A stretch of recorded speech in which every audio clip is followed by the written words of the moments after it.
Good morning guys! Hello, kumusta kayong lahat? Welcome back to my channel. Today's video guys, magluluto tayo ng Hokkien noodles. Dahil meron tayong bisita guys, dalawang chikiting at pakakainin natin sila ng noodles. Try natin guys kung gusto nila. So ngayon, nagpapakulo na ako ng aking chicken na ihahalo. So ito na guys yung aking mga ingredients. Ayan guys, yung dalawang legs ng chicken. Pinapakuluan ko muna siya. Isasahog natin dyan guys. Dito meron akong nabiling Hokkien noodles.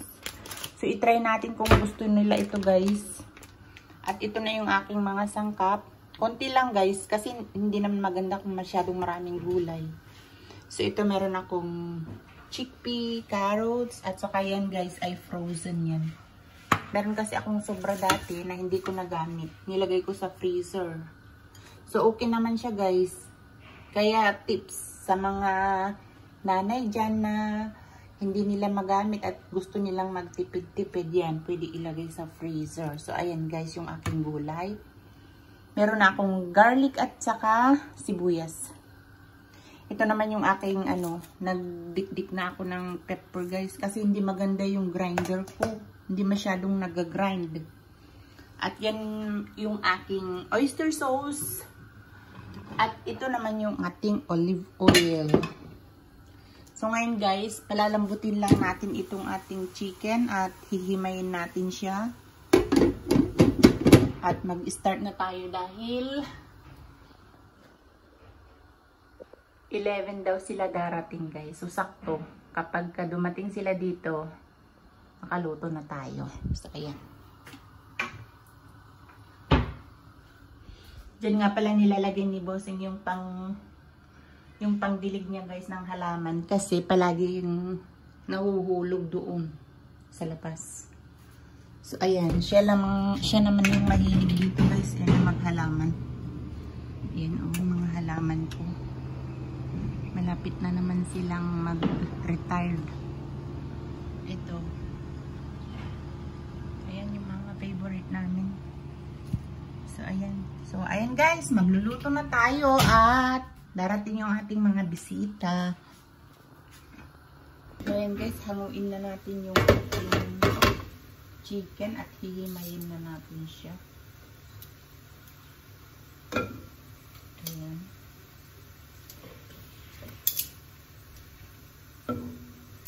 Ito guys. Patayin natin yung apoy at gagamitin ko rin yan mamaya guys.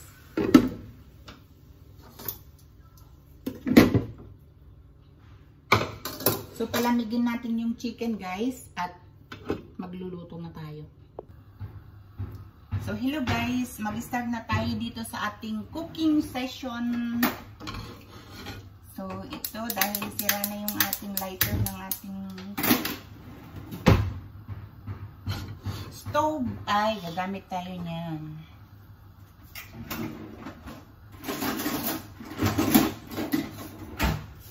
So first, ito guys ay pinapakuluan ko siya, yung pinagpakuluan ko ng chicken.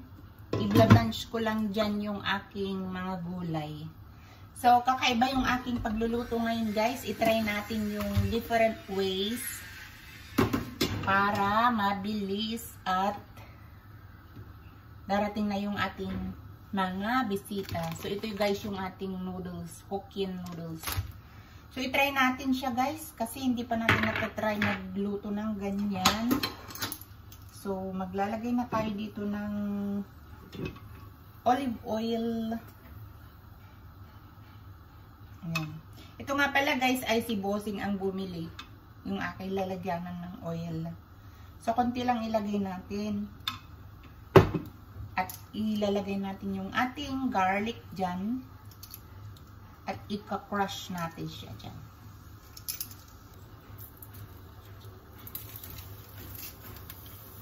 Ayan guys.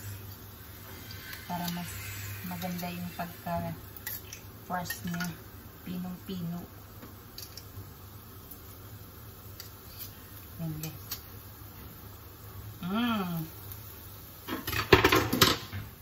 So, ngayon, ngayon, ito ang gagamitin ko guys, tinidor, dahil pansit naman yung lulutuin natin. So, ito yung gagamitin ko. Pang gisa-gisa. Dahil mabilis maluto yung garlic natin dahil pinong-pino siya guys. Lagyan na natin yung ating onion. Sinat ko din siya ng pinong-pino dahil ayaw ng mga bata guys na yung mahaba-haba ang pagkahiwa. Ayaw nila ng onion kasi nakikita nila. So ngayon guys, itong ating kumukulo na siya. So, i-balance ko lang guys itong aking mga gulay dyan. Ayan. Lagay natin yung carrot. Pakuluan muna natin siya guys. Ng kahit 1 minute. Lagay na natin itong ating chicken.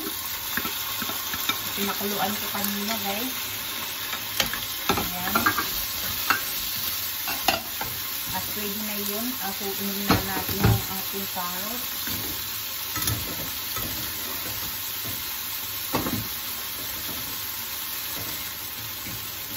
Ayan. Balagay na siya para hindi tayo masarap.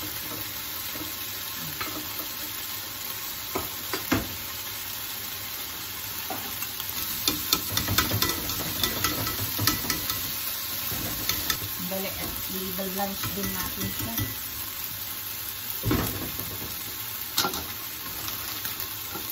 I-blanch din natin itong noodles guys para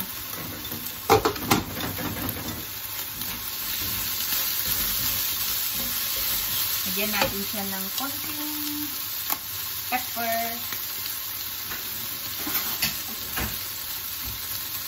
So guys, pepper konti lang kasi yung mga bata eh. Nakamaanghang. Ayan.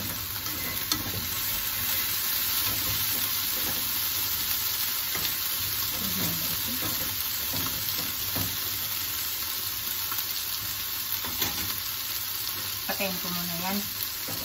Kasi i-balance ko muna ito guys.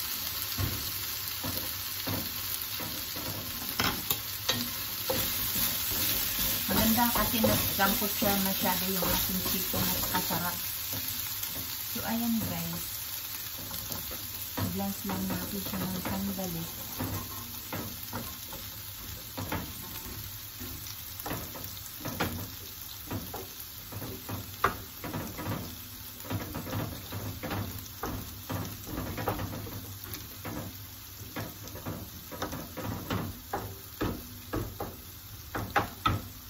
Pwede na.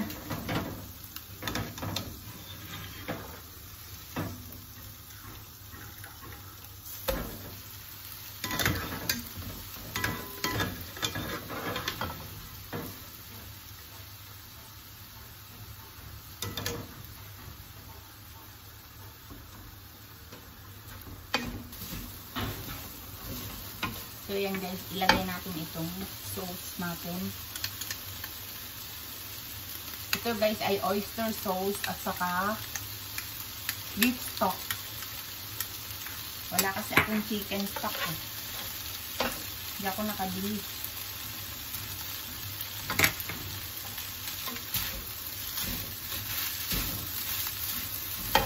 Ngayon guys, ilagay na natin yan. Saka yung ating chicharon.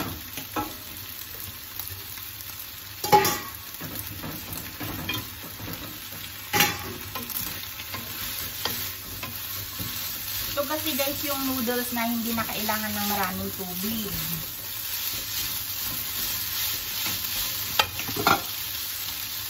Takpan natin ito.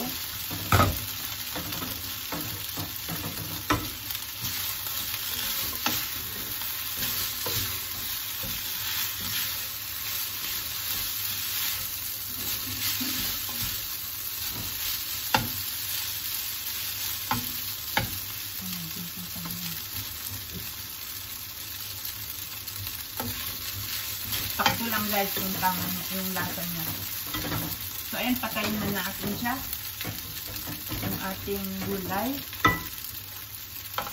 ihalo na natin sila.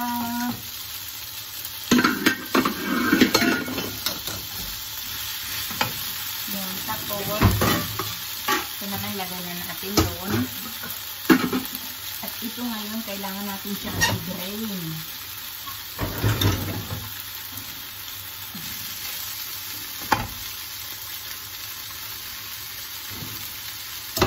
Ito na natin siyang ilagay. At haluin na natin siya. O diba guys, ang sarap.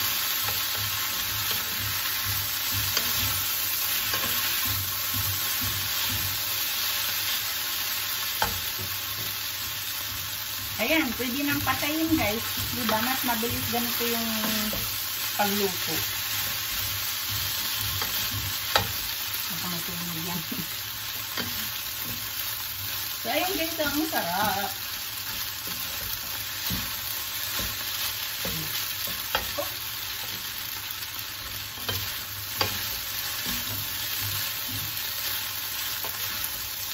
So, ayan, pwede na natin siyang patayin.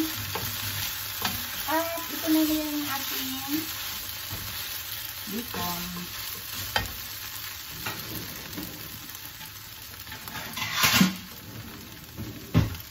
Bigyan natin guys sa bossing kung gusto niya.